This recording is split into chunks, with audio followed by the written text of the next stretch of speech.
Hello everyone, कैसे हैं आप सब। होप सो आप सब अच्छे होंगे और आराम से अपनी पढ़ाई कर रहे होंगे। तो चलिए, आज हम लेके आए हैं साइंस की वीडियोस, जिसमें सबसे पहले हम फिज़िक्स की कुछ एमसीक्यूज देखेंगे, जो कि जेकेएसएसबी और बाकी सब एग्ज़ाम पॉइंट ऑफ व्यू से बहुत इंपॉर्टेंट है। एक बार इनको जल्दी से हम देख लेते हैं। तो चलिए स्टार्ट करते हैं। पहला क्वेश्चन जो है वो है, when a body is stationary, ठीक है, तो उसमें क्या होगा। ऑप्शन ए है, there is no force acting on it, the combination of forces again acting on it balance each other, the force acting on it are not in contact with it, और D option है, the body is in vacuum. तो इसका right option क्या है? Option B, the combination of forces acting on it balance each other. ठीक है, जब भी एक बॉडी स्टेशनरी मतलब खड़ी होती है, उस समय दोनों जो जो फोर्सेस हैं उनका कम्बिनेशन जो है उसको बैलेंस कर देता है। चलिए नेक्स्ट पे चलते हैं। Newton first law of motion gives the concept of what. Newton का जो फर्स्ट लॉ ऑफ मोशन है उसमें हमें एनर्जी, बी वर्क, सी मोमेंटम, डी इनर्शिया, किसका वो कंसेप्ट देता है हमें। तो इसका राइट आंसर है डी इनर्शिया। न्यूटन का फर्स्ट लॉ ऑफ मोशन हमें इनर्शिया के रिलेटेड जो है वो बताता है। Newton first law of motion क्या है, आप हमें कमेंट बॉक्स में कमेंट करके बताइए। अब चलते हैं Newton second law of motion पे। तो Newton second law gives a measure of A acceleration, B force, C momentum, D angular momentum। इसका जो आंसर है वो है ऑप्शन बी, फोर्स। ठीक है, Newton second law of motion जो है वो हमें फोर्स के लिए फोर्स का बारे में बताता है। सो न्यूटन्स लॉ तो आप सभी ने पढ़े होंगे स्कूल टाइम में। सॉरी, न्यूटन सेकंड लॉ क्या है, कमेंट करके बताइए प्लीज़। चलते हैं नेक्स्ट पे। A man in a lift will weigh more when. एक इंसान जब लिफ्ट में है वो वेट उसका ज़्यादा कब होगा, जब ए लिफ्ट एसिलेट अपवर्ड्स, लिफ्ट ऊपर की तरफ जाएगी, लिफ्ट एसिलेट डाउनवर्ड्स, लिफ्ट नीचे की तरफ आएगी, सी लिफ्ट डिसेंड्स फ्रीली, एकदम से फ्रीली जो है लिफ्ट जो है गिरेगी, lift going up in slowing down, ऊपर लिफ्ट जा रही है स्लोली। फोर्थ क्वेश्चन का option A is the right answer, lift oscillate upwards, ठीक है, जब लिफ्ट अपर की तरफ जाएगी उस टाइम पे। नेक्स्ट है, three equal weights of mass 2 kg। ठीक है, ये इन्होंने देखिए, ये इन्होंने पिक्चर भी बना रखी है। 2 kg मास के जो है 3 वेट है, ए, बी और सी। देखो, आपने देखा यहाँ पे है। ठीक है, एक स्ट्रिंग में इन्होंने हैंग किया है, जो कि एक पुल्ली के साथ इसको जो है वो बांधा गया है, जैसे कि इन्होंने बताया है। What is the tension in the string connecting the weight B and C. जिस ये जो स्ट्रिंग है, ये वाली स्ट्रिंग जो है, ये वाली इन्होंने बोला है, जिसमें बी और सी वेट बांधा हुआ है, इसमें क्या जो है उसमें टेंशन क्या होगी। 0, 13, 3.3, 19.6। इसका आंसर है 13। अब कैसे है वो हम सॉल्व करके नहीं बताएंगे। उस ये जो न्यूमेरिकल्स हैं, एक काम करते हैं, न्यूमेरिकल्स हम लोग जो है नेक्स्ट वीडियो में सॉल्व करेंगे। यहाँ पे हम केवल जो है कंसेप्चुअल वाले क्वेश्चन सॉल्व करते हैं। तो जैसे न्यूमेरिकल्स हम नेक्स्ट वीडियो में सॉल्व करेंगे। सेम 6 क्वेश्चन भी आपको न्यूमेरिकल है, बॉडी एसिलेट मोमेंटम निकालना है। नेक्स्ट, अब ये 8th क्वेश्चन देखिए, conservation of linear momentum is equivalent to. Linear momentum की कंजर्वेशन की अगर हम बात कर रहे हैं तो किसके बराबर होगा, Newton first law, Newton second law, Newton third law. ठीक है, 8th है आपका ये क्वेश्चन। इसका ऑप्शन सी आंसर है। Newton third of law of motion जो है उससे रिलेटेड है कंजर्वेशन ऑफ लीनियर मोमेंटम। ठीक है, नेक्स्ट हम देखते हैं, if the net force acting on A body is double. अगर हम किसी भी बॉडी के ऊपर जो फोर्स लगाते हैं वो 2F हो जाएगी, डबल हो जाएगी, तो एसिलेशन कितनी होगी, हाफ, डबल, अनचेंज या क्वाड्रेट। तो ऑप्शन 9 का है बी आंसर, डबल। ठीक है, अगर फोर्स डबल हो जाती है तो आपका जो एसिलेशन है वो भी डबल हो जाएगा। ठीक है, उसके बाद एक क्वेश्चन है, a jet plane flies in air because, मतलब हवा में जो प्लेन उड़ता है वो क्यों उड़ता है। The thrust of jet compensates the force of gravity, B option है the weight of air whose volume is equal to the weight of the plane is more than the weight of the plane. C option है the flow of air and the wings causes an upward force which compensate for the force of gravity। D है the gravity does not act on body moving with high speed। ठीक है, 10th का जो है answer वो है A. Option A is your right answer कि एक जेट प्लेन जो है हवा में क्यों उड़ता है। The thrust of jet compensate the force of gravity. ठीक है, ग्रेविटी की फोर्स को जो उसका जो थर्स्ट है जो जस्ट चलता है जो वो जिस थर्स्ट से उस वजह से वो उसको कंपनसेट कर जाता है और प्लेन जो है जेट प्लेन जो है वो उड़ता है। क्वेश्चन नंबर 10 चलते क्वेश्चन नंबर 11 पे।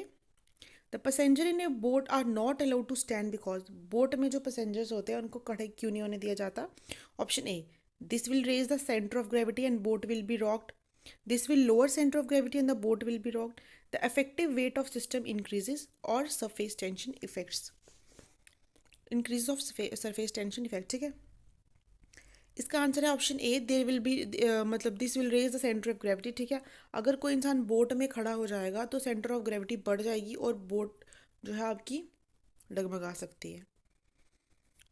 12th है a person presses the earth least where he is. ठीक है, एक इंसान जो है धरती को बहुत कम जब प्रेस करेगा, कैसे प्रेस मतलब लगा लो आप उसको टच करेगा। ठीक है, कैसे, जब वो स्टैंडिंग पोजीशन में होगा। बी है फर्स्ट है सिटिंग, ए ऑप्शन है सिटिंग पोजीशन में होगा। बी है स्टैंडिंग में होगा। सी हो गया रनिंग में। डी हो गया लाइंग ऑन द ग्राउंड। आपको क्या लगता है इसका ऑप्शन क्या है? तो इसका ऑप्शन है D lying on the ground. ठीक है, अच्छा 1 litre of cool air weighs heavier than 1 litre of hot air because of what.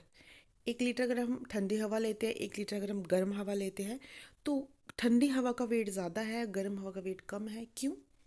Option A है increase number of collision between the molecules. B है increase number of molecules at high temperature. C है greater energy of molecules at high temperature. D है lower energy of molecules at high temperature. तो इसका answer है option B increase number of molecules at high temperature. High temperature के ऊपर जो है molecules बहुत ज़्यादा हो जाते हैं। मॉलिक्यूल्स ज़्यादा होने की वजह से जो है उसका जो वेट है वो कम होता है इन हॉट एयर और ज़्यादा होता है इन कूल एयर। नेक्स्ट है a bomb is dropped from an aeroplane moving horizontally and constant speed. एक एरोप्लेन हॉरिजॉन्टली जा रहा था एक ही स्पीड में, तो एक बॉम्ब फेंक दिया जाता है। When air resistance is taken into consideration then the bomb, मतलब हम हवा की जो एयर रेसिस्टेंस है उसको भी हम लेते हैं, मतलब उसको नज़रअंदाज नहीं करेंगे। तो बॉम्ब का क्या होगा? ए है फ्लाइज विद द एरोप्लेन, क्या एरोप्लेन के साथ चलता रहेगा, उड़ता रहेगा। बी है false on the earth ahead of the aeroplane, मतलब अर्थ पे गिर जाएगा। False on the earth behind aeroplane, aeroplane के पीछे पहले गिर जाएगा वो। डी है falls on earth exactly below the aeroplane, मतलब डी ऑप्शन है सीधा जहाँ एरोप्लेन है उसके नीचे ही जाके सीधा गिरेगा। 14th क्वेश्चन का राइट ऑप्शन है option C falls on the earth behind aeroplane. ठीक है, मतलब एरोप्लेन के पीछे, मतलब जब उसने फेंका फेंका तो वो उसी पोजीशन पे गिरा था उस टाइम पे, लेकिन एरोप्लेन तो आगे उड़ गया ना, चला गया, लेकिन वो तो उधर ही गिर रहा है, तो इसलिए वो प्लेन आगे चला जाएगा, वो पीछे रह जाएगा। A ball is throne upward in a train. 15th question आप देखिए, विच इज एसिलेटिंग। ठीक है, एक बॉल को ट्रेन में हमने ऊपर की तरफ फेंका, then the ball will fall. ठीक है, कैसे गिरेगी? ए अहेड ऑफ थ्रोअर, जो फेंक रहा है उसके आगे। बी बिहाइंड, मतलब उसके पीछे। सी हो गया इन हैंड्स ऑफ थ्रोअर, उसके हाथ में। डी है डाटा इनएडुकेट, पता नहीं, मतलब पूरा डाटा नहीं दे रखा आपने अभी। 15th क्वेश्चन का आंसर है option be behind the thrower, मतलब उसके आगे, सॉरी उसके पीछे, बिहाइंड पीछे होता है, mistake, sorry silly mistakes. This is the right option behind the thrower. ठीक है, नेक्स्ट पे चलते हैं। Flying of bird is the proof of Newton which law of motion. ठीक है, फ्लाइंग ऑफ बर्ड, एक बर्ड फ्लाई कर रहा है, कौन सा न्यूटन का लॉ होता है इसमें? ऑप्शन सी है Newton third law of motion. ठीक है, ऑप्शन सी इसको हम कंसीडर करेंगे, Newton third law of motion जो है उसमें फ्लाइंग ऑफ बर्ड आता है। ये आपका क्वेश्चन नंबर 16 था। चलते हैं क्वेश्चन नंबर 17 पे। एक मूविंग बुलेट जो है एक hit a solid target resting on a frictionless surface and gets embedded in it, what is conserved in this process. ठीक है, एक बुलेट जाके हिट करती है एक सॉलिड टारगेट को फ्रिक्शनलेस सरफेस पे, और उस पर जाके सीधा दाग जाती है उसके अंदर। कंजर्वेशन किसका हो रहा है यहाँ पे? मोमेंटम, काइनेटिक एनर्जी दोनों का, काइनेटिक एनर्जी का, मोमेंटम का, या दोनों का नहीं हो रहा। ऑप्शन 17 का सी इसका सी ऑप्शन है मोमेंटम, केवल मोमेंटम। यहाँ पे कंजर्वेशन ऑफ मोमेंटम जो है आप वो देखेंगे, ठीक है। This is the right option. Next पे चलते हैं। Fat can be separated from milk in a cream separator. Fat को हम मिल्क से सेपरेट करते हैं। आपको पता है दूध जो बेचते हैं वो सबसे पहले क्रीम निकालते हैं दूध की, आपने बहुत जगह देखा होगा, फैंट वाली मशीन कहा जाता है उसको। तो वो जो निकालते हैं, ये क्रीम निकालते हैं दूध से सेपरेट कर देते हैं, ये कौन सी फोर्स की मदद से ये किया जाता है? ऑप्शन क्वेश्चन नंबर 18 में ऑप्शन है cohesive force, gravitational force, centripetal force, centrifugal force. तो आपको क्या लगता है क्या है? Option number C, centrifugal force is the right answer, ठीक है। ऑप्शन सी।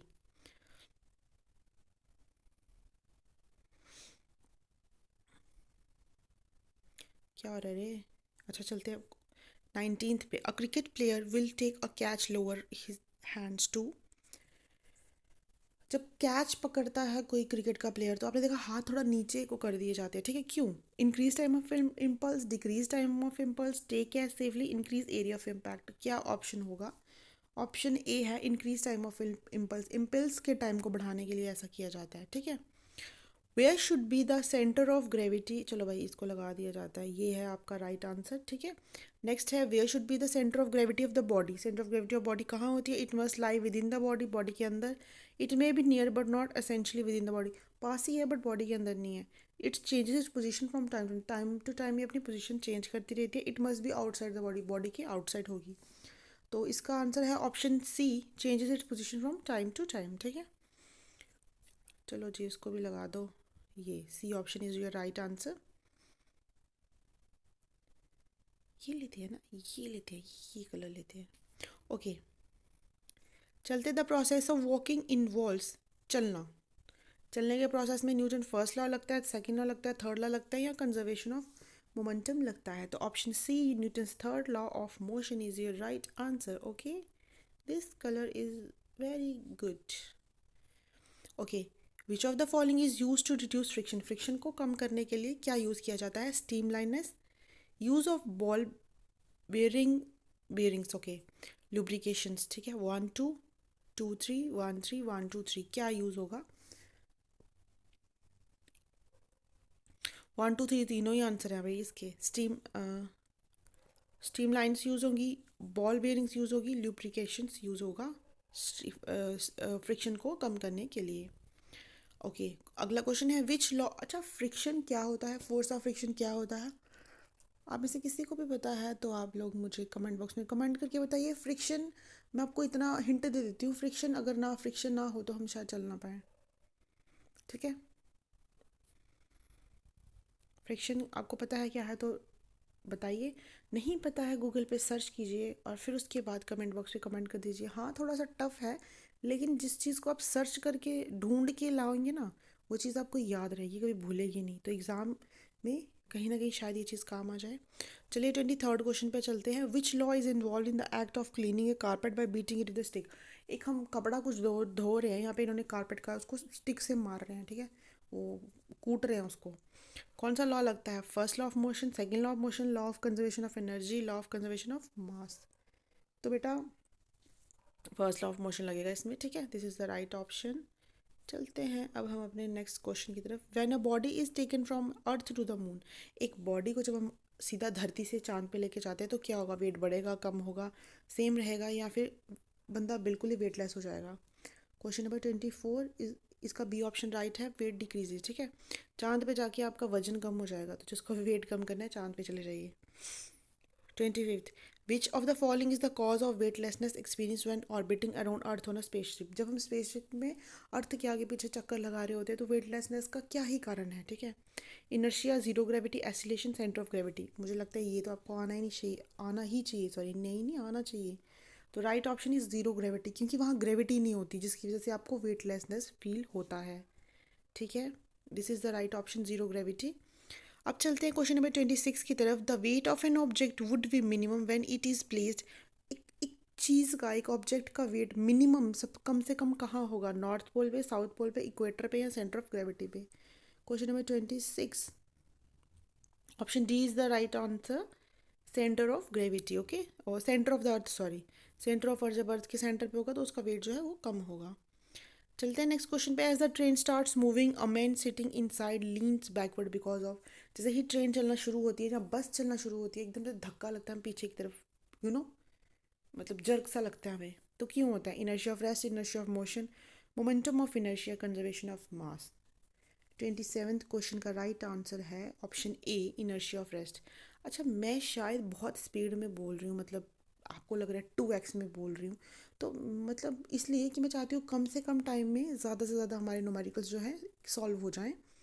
इनकेस किसी को मेरी प्रॉब्लम फेस हो रही है मेरी वॉइस की वजह से, ज़्यादा है, तेज़ है, कम है, क्या है, बेटा प्लीज़ इतना सा कर लीजिए कि आप ना वहाँ पे जाके वॉइस को सेट कर लीजिएगा।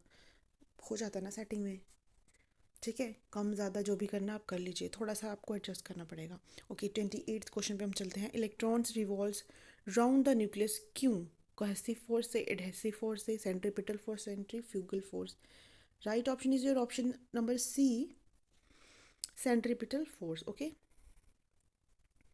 अच्छा, if the speed of the particle in circular motion is double, ठीक है, ओके, ठीक है, स्पीड डबल्ड, 2s हो गया। Radius is halved, okay, R कितना है आपका? 1/2। और फिर बताओ सेंट्रीपिटल फोर्स कितनी होगी? अब बताओ सेंट्रीपिटल फोर्स कितनी होगी? 29th क्वेश्चन है ये, option B is the right answer. 8 time बढ़ जाएगी भाई, 8 टाइम। सी जो भी होगा इसका, C1 लगा लो, ठीक है, C1 के 8 गुना ज़्यादा ही हो जाएगी। सी जो है आपकी, सी जो उन्होंने पूछा है वो C1 के 8 गुना हो जाएगी, 8 गुना बढ़ जाएगी। क्यों बढ़ जाएगी? वो will solve their later on. Okay, इसमें फॉर्मूले लगेंगे यार, उसमें टाइम लगेगा, तो हम इसको बाद में सॉल्व करेंगे। The velocity of a particle is uniform then it acceleration would be. अगर एक पार्टिकल है जिसकी वेलोसिटी जो है यूनिफॉर्म, मतलब एकदम से सेम है, तो उसकी एक्सीलरेशन क्या होगी? क्वेश्चन नंबर 30 जो है, डी ऑप्शन 0, ठीक है, right answer. Speed of earth is highest when it is कहाँ? स्पीड ऑफ अर्थ की अगर हम बात करें वो ज़्यादा कहाँ होगी?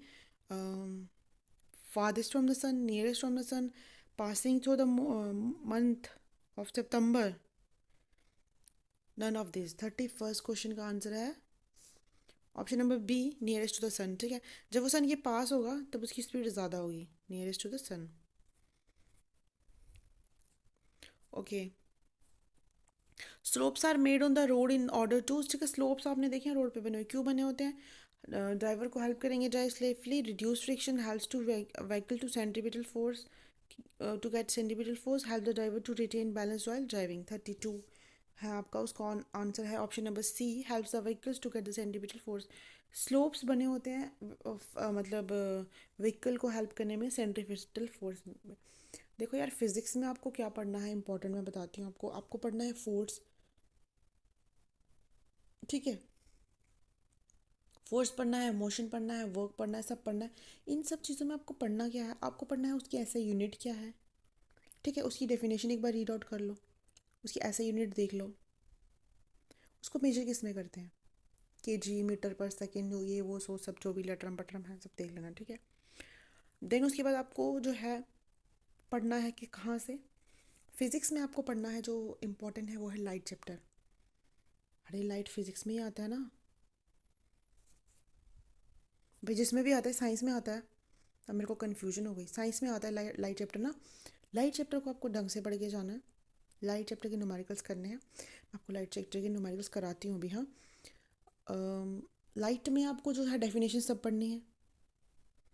बाकी जो ऑप्शन, ये जो चीज़ें बची हैं इनमें तो आपको आपको पता नहीं है किसकी ऐसा यूनिट पूछ लेंगे, किस में उसकी डेफिनेशन पूछ लेंगे, किस में क्या पूछ लेंगे।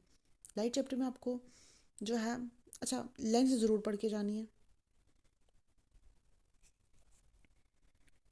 चलो यार, अब हम नेक्स्ट क्वेश्चन करते हैं, बाद में बताऊंगी ये, इसके लिए एक अलग वीडियो बनाएंगे, मुझे लग रहा है क्या पढ़ना चाहिए। इन द मोशन ऑफ प्लैनेट्स, लेकिन यार एक बात बोल दूँ मैं आपको, JKSSB का कोई भरोसा नहीं है, छोड़ना कुछ नहीं है, क्योंकि इनके लिए इंपॉर्टेंट कुछ नहीं होता, ये कहीं से भी कुछ भी पेपर डाल देंगे।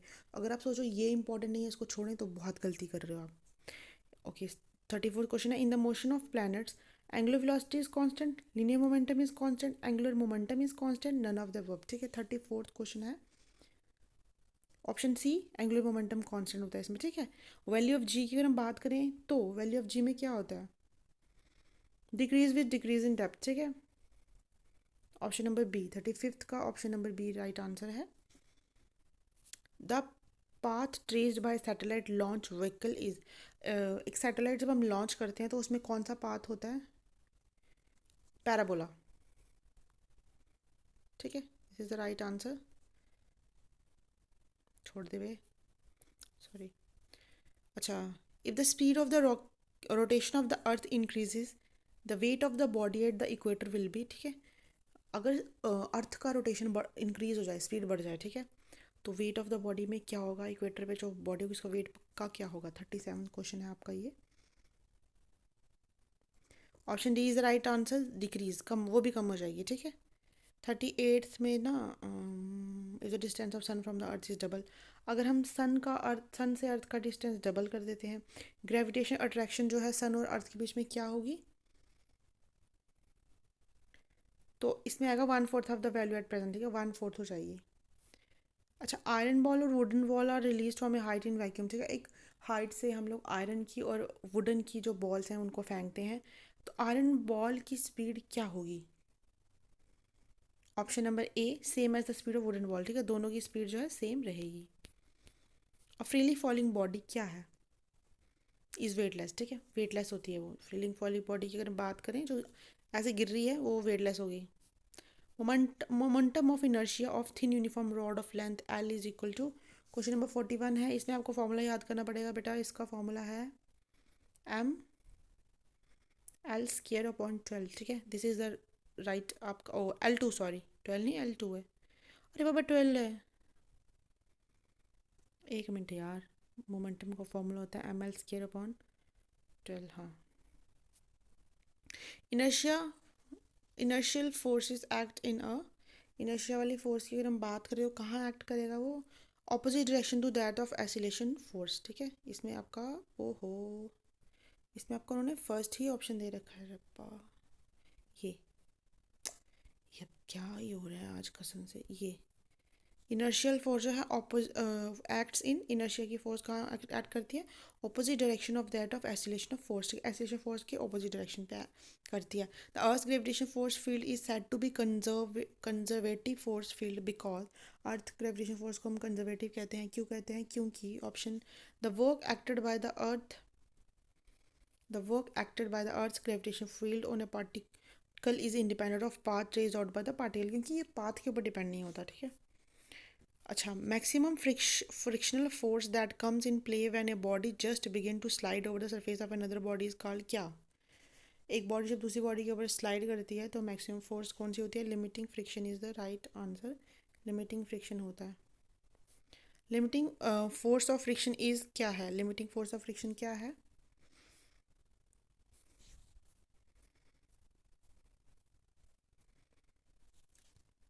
क्वेश्चन नंबर 45 का C answer. Frictional force acting when the body is just about to move. ठीक है, आगे यार उन्होंने पूछा काइनेटिक एनर्जी निकालनी है।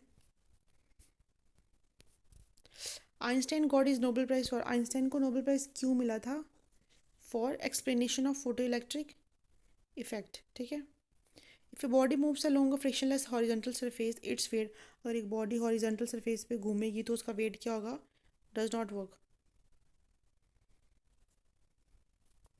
नेक्स्ट है, a car and a lorry both are moving with equal kinetic energy, car और लॉरी सेम काइनेटिक एनर्जी से मूव कर रहे हैं। If equal brake force is applied on it, दोनों के ऊपर सेम ब्रेक लगती है, then before coming to rest क्या होगा, car will cover a great distance, lorry will cover a great distance, कौन ज़्यादा डिस्टेंस कवर करेगा, या दोनों सेम सेम करेंगे। ठीक है, क्वेश्चन नंबर 49 ऑप्शन सी है, both will cover same distance, दोनों सेम डिस्टेंस कवर करेंगे, क्योंकि सेम ही काइनेटिक एनर्जी थी, सेम ही फोर्स के साथ उन पर ब्रेक लगाया, तो दोनों जो है सेम डिस्टेंस कवर करेंगे। ठीक है, this is your right answer, option number C.